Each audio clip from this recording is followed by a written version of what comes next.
रामनवमी के खास अवसर पर हम राम नगरी में मौजूद हैं और आज यहाँ एक बेहद ही खास घटना होने वाली है। आज यहाँ पर सूर्य तिलक होने वाला है। रामलला का सूर्य की किरणें तिलक करने वाली हैं और 12 बजे के आसपास का जो है वो मुहूर्त रखा गया है। आपको बता दें सूर्य का तिलक किस तरह से होगा और क्या इसका धार्मिक और वैज्ञानिक महत्व है, इसके बारे में बात करने के लिए हमारे साथ मौजूद है महाराज जी। महाराज जी, बहुत स्वागत है आपका इंडिया टीवी पर। जी बहुत बहुत धन्यवाद आप सबका और इंडिया टीवी न्यूज़ चैनल के माध्यम से समस्त सनातनी धर्मावलंबियों को चैत्र रामनवमी की अनंत मंगल शुभकामनाएं। सबको जय श्री राम, सबको प्रणाम। राम सुमंत्र ही आवत देखा, आदर किन्ह पिता समलेखा। यही भारतीय संस्कृति है और यही हम सबके संस्कार हैं और यही भारतवर्ष की परंपरा है। और निश्चित रूप से मैं बताना चाहूँगा कि यह जो समय चल रहा है, ये अमृत काल अद्भुत, अकल्पनीय, अद्वितीय, जिसकी कल्पना भी नहीं की जा सकती थी। खैर, हम सब ने त्रेता को तो नहीं देखा, परंतु वर्तमान समय में हम सब अयोध्या में उस पावन परम मंगलमय उत्सव का हम सभी आँखों से दर्शन कर रहे हैं।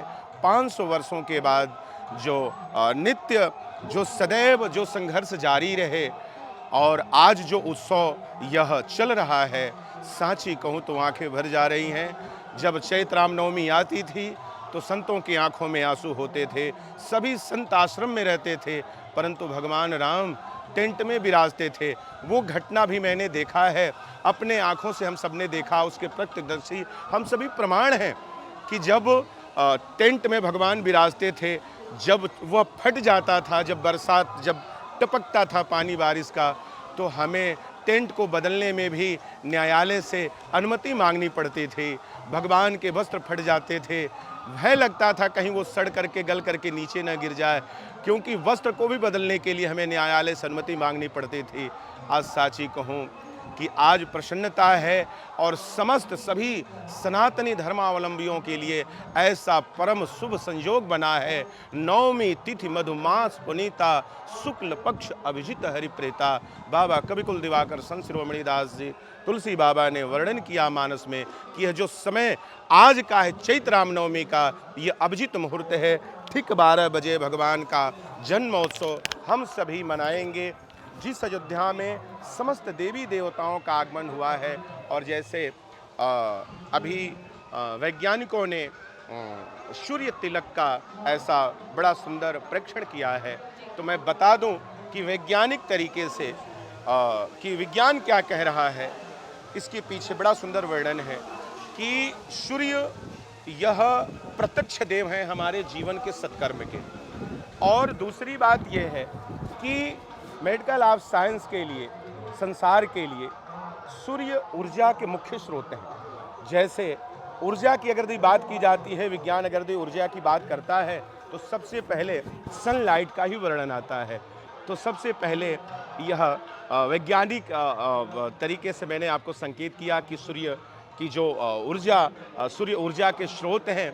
और इस प्रकार से मैं अगर आपको आध्यात्मिक दृष्टिकोण से थोड़ा संकेत कर लूँ, तो भगवान राम जिस वंश में आए उस वंश का नाम है सूर्य वंश। और सूर्य वंश आप देख सकते हैं कि आप जब धर्मपथ से जब गुजरती हैं या लता चौक पर आती हैं, तो सूर्य स्तंभ जगह जगह पर लगे हुए हैं। और महाराज चक्रवर्ती सम्राट अवधेश, ये सूर्यवंशी राजाओं की परंपरा रही है कि जब उनके तिलक लगते हैं तो वो भगवान सूर्य के ही तिलक रखते हैं। वैसे ही वह शोभायमान प्रतिदीप्त दिखती हैं और सदैव माथे पर विराजती रहती हैं। तो ठीक उसी प्रकार से यह दोनों का समायोजन हुआ है उस राजवंश की परंपरा का, जिसके मूल स्वरूप हैं भगवान सूर्य, भगवान भास्कर, भगवान आदित्य।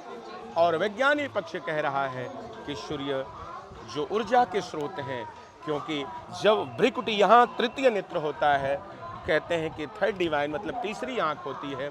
हम यहाँ जब तिलक लगाते हैं तो तिलक लगाने से कुछ मिले न मिले, लेकिन संपूर्ण शरीर के संपूर्ण अंगों को ऊर्जा प्राप्त होती है, इसलिए हम माथे पर तिलक लगाते हैं। और स्वाभाविक है कि कुछ यही पक्ष है कि भगवान राम के माथे पर, ललाट पे सूर्य की किरणें जब अपनी आभा को जब बिखेरेंगी उस समय, तो समस्त अयोध्या नहीं, समस्त सनातनी धर्मावलंबियों के हृदय में और समस्त उनके रोम रोम में केवल भगवान के नाम की ही ऊर्जा व्याप्त होगी। जय जय श्री राम, जय जय श्री राम। बहुत सुंदर तरीके से आपने जो है वो सूर्य तिलक के बारे में बताया है और धार्मिक महत्व भी और आपने वैज्ञानिक महत्व भी, दोनों ही महत्व बहुत अच्छे से समझाए हैं। इसी के साथ आपसे एक और सवाल ये लेना चाहेंगे कि रामलला के लिए आज रामनवमी के अवसर पर क्या कुछ खास आया है, क्या प्रसाद आया है और कहाँ से जो वस्त्र आए हैं उनके बारे में थोड़ा बताइए। देखिए, मैं निश्चित तौर से मैं कहना चाहूँगा कि अब इसमें किसी का कोई हस्तक्षेप नहीं है।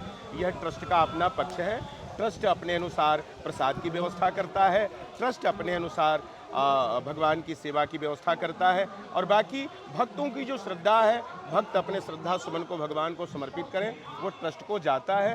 ट्रस्ट अपने अनुसार उसका निर्णय करता है और फिर वो भगवान के समीप जा कर के भगवान का दृष्टिभोग होता है। जी चलिए, बहुत बहुत शुक्रिया महाराज जी तमाम जानकारी के लिए और इंडिया टीवी के साथ जुड़ने के लिए आपका बहुत बहुत शुक्रिया। बहुत धन्यवाद आपका।